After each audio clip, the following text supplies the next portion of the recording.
आपका सवाल था अक़वाम मुत्तहिदा से। बहन, अक़वाम मुत्तहिदा दुनिया का सबसे बड़ा फ्रॉड है। आज शायद मेरी बात पे दुनिया को हंसी आए। हमारे मुल्क के जो सो कॉल्ड वेल एजुकेटेड तबका है वो शायद 4 जमातें पढ़ने के बाद ये समझता है कि जनाब शहीद साहब बड़े जज्बाती हो रहे हैं। मामला ये है, मुझे 72 सालों में कोई एक करारदाद अक़वाम मुत्तहिदा की दिखा दें जो कि जिससे मुसलमानों का कोई भला हुआ हो। क्या पूरी दुनिया इस बात से वाकिफ नहीं है कि फलस्तीन के साथ इजराइल का कैसा रवैया है? They're occupying the land of Palestine on daily basis. लेकिन अक़वाम मुत्तहिदा कुछ नहीं कर रहा।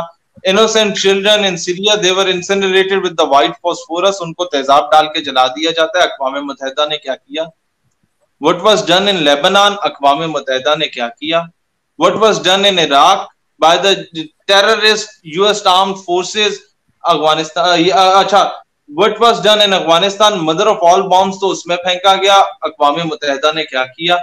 बर्मा में हमारे मजलूम मुसलमानों को तिक्के बनाए गए, उनके जिस्म को काट काट के, माओ के पेट को काट के बच्चों को निकाल के चीरा गया, प्रेग्नेंट खवातीन को बरहना करके दरख्तों से लटकाया गया मुसलमानों को। ये माजी की बातें नहीं, साल पुरानी बात है, 1 साल पुरानी बात है। अक़वाम मुत्तहिदा ने पता क्या किया? उसने बर्मा की वजीर आजम को इसके शाबाशी में कि आपने बड़ा अच्छा किया मुसलमानों के साथ, नोबेल पीस प्राइज दे दिया। हम उस अक़वाम मुत्तहिदा की तरफ देख रहे हैं, वो जो दुनिया का इतना बड़ा फ्रॉड है कि वो 5 चौधरी जो उसने बिठाए हुए हैं, अमेरिका, बरतानिया, रशिया, चाइना और मेरे ख्याल है फ्रांस है या जर्मनी है, उसको बिठा के कि पूरी दुनिया एक तरफ हो, वो कोई फैसला करे दुनिया, और इन 5 ममालिक में से एक भी कहते नो तो नो, तो भाई बाकी सारी दुनिया फिर क्या यहां पर वो तालियां बजाने के लिए बैठी हुई? आप ना माने उनकी हैसियत ही कोई नहीं है। सबसे पहले तो यह है कि आप कम से कम पाकिस्तान जो उम्मत मुस्लिमा की नुमाइंदगी कर रहा है, it is the only nuclear state in the entire Muslim world, आप इसको वीटो पार कभी भी मुसलमानों का मामला हल नहीं करेगा। अमेरिका ने ताकत के जोर पे आके अफगानिस्तान से एक इस्लामी खिलाफत को खत्म करने की कोशिश की, इस्लामिक गवर्नेंस के सिस्टम को खत्म करने की कोशिश की। माजी में बरतानिया ने सो कॉल्ड वर्ल्ड वॉर के नाम पे सल्तनत उस्मानिया को खत्म करने की कोशिश की, मुसलमानों को तोड़ा, फिर उनको कौमियत परस्त बना दिया। जैसे आज हम सिंधी बन रहे हैं, फिर पंजाबी बन रहे हैं, हम पठान बन रहे हैं, बलोच बन रहे हैं, कश्मीरी बन रहे हैं, हम बंदे के पुत्र बन के मुसलमान नहीं बन रहे।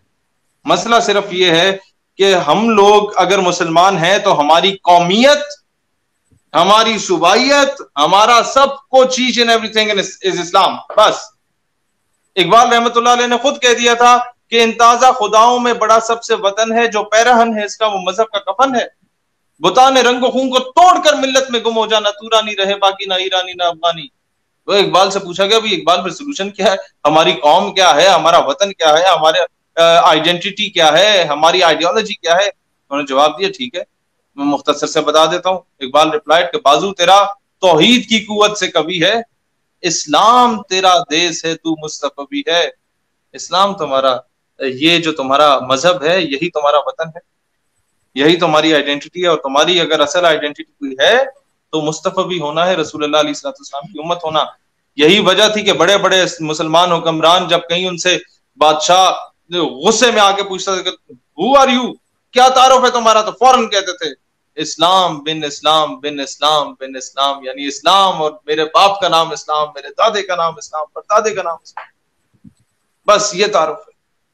ये पहचान जब इंसान अपनी कराना शुरू करे, ये उम्मत बन जाएगी। अदरवाइज यही होगा कि अरब और अजम की जंग में ये अरबी मुस्तकबिल में तुर्कों की मुखालफत करेंगे, तुर्क अरबों की करेंगे, और हमें आपस में तकलीफ होगी।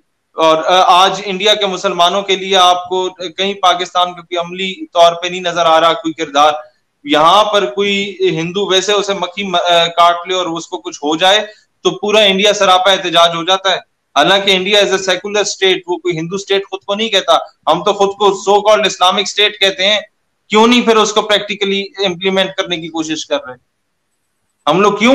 इंडिया ने तो अजालिम की बात कर दी, कोई भी हिंदू दुनिया को आके अजालिम ले सकता है। हमें हजम नहीं हो रहे अफगानी अभी तक, हमें हजम नहीं हो रहे बंगाली अभी तक, हमें हजम नहीं हो रहे बिहारी अभी तक। कौन से बंगाली हजम नहीं हो रहे, बिहारी हजम नहीं हो रहे, जो 1971 के बाद बांग्लादेश के सकूत ढाका के बाद भी कहते थे नहीं हम पाकिस्तानी हैं, क्योंकि अब ये इस्लाम के नाम पे बना हम पाकिस्तान जा रहे हैं। हमने उन्हें एक्सेप्ट ही नहीं किया। क्यों भाई? क्या मौत पड़ रही है? बिहारियों को एक्सेप्ट नहीं किया जो अपना तन मन धन जान माल इज्जत आबरू कुर्बान करके पाकिस्तान आए, अपना सारा कुछ छोड़ दिया, बड़ी बड़ी जमीनें छोड़ दिया। अफगानियों को एक्सेप्ट नहीं कर रहे। Pakistan was not made for Pashtuns and Punjabis, Pakistan was made for Muslims. ये कब समझेंगे हम? हर दूसरे दिन ट्विटर पे ये नाम नेहाद दानिश्वर आके ट्रेंड चला रहे होते हैं कि जनाब वो ये जितने रेफ्यूजीज हैं मुल्क से निकालो। भाई क्यों? तुम्हारे बाप की जमीन है, तुम्हारे बाप का मुल्क है, या बता दो तुम्हारे बाप दादा की कुर्बानी है। तुम्हें तो प्लेट में रख के मिला है। पाकिस्तान तो महाजिरों ने बनाया था, कराची में जो बैठे, वो सब कुछ कुर्बान करके आए थे। तुम लोग तो इधर बैठे हुए थे, महाजिरों ने शहादतें दी, जिनको तुम लोग महाजिर बना के बैठे हुए। मैं तो खिलाफ हूं इस बात के। They are more Pakistani than I am. वो पाकिस्तान के ज्यादा बड़े मुहिब वतन है, माजरत के साथ हम लोग उन्हें तस्लीम नहीं कर रहे। तो उसकी वजह क्या है कि हमने इस कौमियत के भूत को खुद पे सवार कर लिया। तो ये जब तक कवर अप नहीं होगा, हम सोल्यूशन हमें कोई नहीं मिलना। और दूसरी बात यही है, अक़वाम मुत्तहिदा सॉरी ये कश्मीर का मसला आपको यूएन हल करके नहीं देगा, कभी भी नहीं करके देगा। तो सर हम अक़वाम मुत्तहिदा की तरफ नहीं देख सकते, हम आलमी सालसी, मैं आपके कुछ इंटरव्यूज में देख रही थी, वो भी हल नहीं है। तो आपके नजदीक अगर आलमी सालसी नहीं हो सकती, अक़वाम मुत्तहिदा की तरफ नहीं जा सकते, आपको क्या लगता है कि मसला कश्मीर का हल फिर आखिर क्या है? हम किस तरह अपने कश्मीर को उस जुल्म सितम से आजाद करा सकते हैं? मैं आपको एक मिसाल देता हूँ, शायद ये मिसाल आपने अगर इंटरव्यूज मेरे देखे हैं सुनी भी होगी। माजरत के साथ, क्योंकि आप लोगों का तारुक भी तहरीक इंसाफ से, मैं इसलिए कोशिश करता था कि जितना एंटी गवर्नमेंट कम जाऊं ताकि आपकी दिल आजारी ना हो।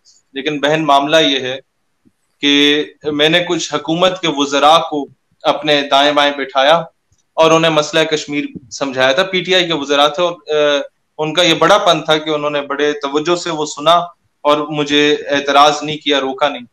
मैंने कहा कि अगर मैं बनी गाला में इमरान खान साहब के घर पे कब्जा कर लूं और इमरान खान साहब को मैं मारूं और आप सारे एमएनएस उनके घर के दरवाजे के बाहर तोपें, टैंक, बंदूक और एटम बम लेके खड़े हो जाएं और एहतजाज करें और कहें कि खान साहब कदम बढ़ाओ, हम तुम्हारे साथ हैं, मैं फिर उन्हें मारूं। वो बोले शहीर हम तुम्हारे मजमूम अजाइम की और नापाक अजाइम की मजम्मत करते हैं, मैं फिर मारूं। वो बोले हम शदीद मजम्मत करते हैं, मैं फिर मारूं उन्हें। वो बोले कि खान साहब हम खून के आखिरी कतरे तक आपका साथ देंगे, मैं फिर अगर खान साहब को मारूं। वो बोले कि शहीर हम ईंट का जवाब पत्थर से देंगे, मैं फिर मारूं। एक वक्त आएगा जब खान साहब मुझे कहेंगे कि शहीर रुको जरा, और अपने लोगों को गाली दे के बोलेंगे कि मेरे साथ ड्रामेबाजी ना करो। ये शहीर बनी गाला का कब्जा तभी छोड़ेगा जब तुम तोपे टैंके बंदूक लेके अंदर आओगे और इसे गिरबान से पकड़ के बाहर निकालोगे। This is the solution of Kashmir. ठीक सर, मैं आपके इस एग्जाम्पल से 100% एग्री करती हूँ। मेरे ख्याल से बहुत से हमारे व्यूअर्स भी एग्री करते होंगे। मगर इस एग्जाम्पल से आप जिस रेफरेंस की तरफ जाना चाह रहे हैं वो मेरा ख्याल से जंग आपके लिहाज से सलूशन है कश्मीर का। मगर जब हम जंग की बात करते हैं कि जंग के थ्रू हम अपने कश्मीर को वापस ले सकते हैं, मगर यहाँ पे जो सबसे बड़ा मसला आ जाता है वो ये है कि जंग हो इंडिया और पाकिस्तान के बीच में कश्मीर है। इंडिया और पाकिस्तान दोनों के पास जमहूरी हथियार हैं, दोनों न्यूक्लियर वेपन स्टेट्स हैं। अगर हम स्मॉल स्केल लेवल पे भी ये कॉन्फ्लिक्ट शुरू होता है तो ये एस्केलेट उस लेवल पे कर जाएगा कि न्यूक्लियर वेपन्स इस्तेमाल होंगे। और खुदा ना खास्ता अगर इस तरह की कोई जंग हो जाती है तो फिर आपको पता है ना किसी की जीत है इसमें, ना इसमें किसी की हार है। तो फिर तो और जंग की कोई लोग इस तरह नहीं, मतलब जंग को सपोर्ट करते हैं कि जंग ही हल है और सारा कुछ, क्योंकि आपको पता है जंग में हमारे पास कितनी कैजुअलिटीज आती हैं, जंग के बाद क्या सब कुछ होता है। तो इस चीज को आप किस तरह से, ये न्यूक्लियर वेपन्स वाला जो सबसे पहले तो बहन ये सवाल मुझसे हर बंदा करता है और मैं आज ही जवाब देना चाहूंगा इस सवाल का। वो ये है कि इंडिया कभी ये बेवकूफी नहीं करेगा कि वो एक न्यूक्लियर स्टेट पर एटम बम का कोई तजर्बा कर ले, क्योंकि उसे पता है कि जब वो ये करेगा तो दूसरे मुल्क के पास भी लास्ट ऑप्शन यही होगा। और इंडिया की आबादी हमसे 7 गुना ज्यादा, यानी जब हम बम मारेंगे तो नुकसान भी 7-8 गुना ज्यादा होगा। आप समझ रही हैं इस चीज को? इंडिया ये हमाकत नहीं करेगा। दूसरी बात, जो कि इंडिया जिसके खौफ से कभी कर ही नहीं सकता ये हरकत, और हम तो आपको पता है कभी एटम बम का इस्तेमाल नहीं करेंगे, पहल हम नहीं करेंगे, हम डिफेंसिव में करते हैं, हम ऑफेंसिव नहीं है, हम अकलमंद कौम है। लेकिन इंडिया क्यों नहीं करेगा? क्योंकि इंडिया को हमने बावर कराया हुआ है कि जनाब अगर पाकिस्तान पे आप एटम बम मार के पाकिस्तान को मिलियामेट कर भी देना 100 मरतबा खुदा ना खास्ता, तो सफ़े हस्ती से यह खिता जमीन तो मिट सकता है, मुसलमान खत्म नहीं होता, यहां दर्जनों और मुसलमान मुल्क हैं। लेकिन अगर पाकिस्तान एटम बम आप पे मार जाए तो फिर पीछे कोई बुत परस्त नहीं रहेगा, क्योंकि इंडिया के अलावा कोई हिंदू मुल्क नहीं है इस दुनिया में। आप समझ नहीं है इस बात को?